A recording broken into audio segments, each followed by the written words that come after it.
Каспий жұмыс сервисінде вакансияны қалай орналастырады? Каспий жұмыс бұл Каспий KZ қосымшасында вакансия іздеуге және қызметкерлерді іріктеуге арналған ыңғайлы және тегін сервис.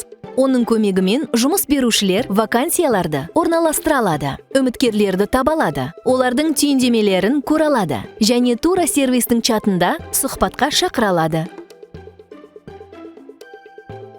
Вакансияны орналастыру үшін Каспий KZ мобильді қосымшасындағы жұмыс сервисіне өтіңіз. Кабинет қосымша бетін таңдаңыз. Содан кейін вакансия іздеу деп басыңыз.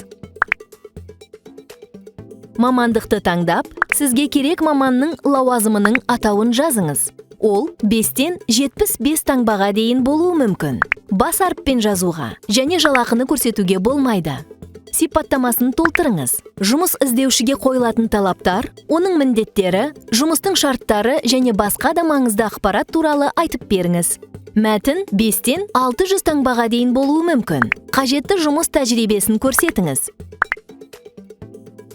Кесте, қала, жұмыстың мекен жайы, аудан,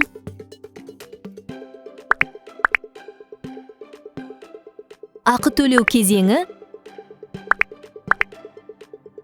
және қызметкер қолына алатын жалақы.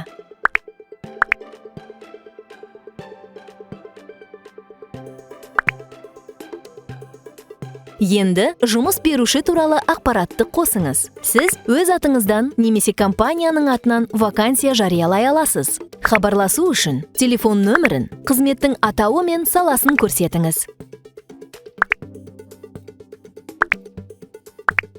Содан кейін вакансия іздеу деп басыңыз.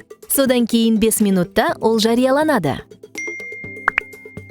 Каспий KZ мобильді қосымшасында бұл туралы сізге хабарлама келеді. Каспий жұмыс сервисінде сіз орналастырған барлық вакансияны көру үшін кабинет қосымша бетіне өтіп, үміткерлерді көру деп таңдаңыз. Сондай-ақ, жауап қатқандарды күтіп қана қоймай, сонымен қатар компанияңызға лайық үміткерлердің түйіндемесін көре аласыз және оларға бірден сұхбатқа шақыру бере аласыз. Осылайша Каспий жұмыс сервисінде оңай әрі тез вакансияны орналастыра аласыз және қызметкерлерді іздей аласыз.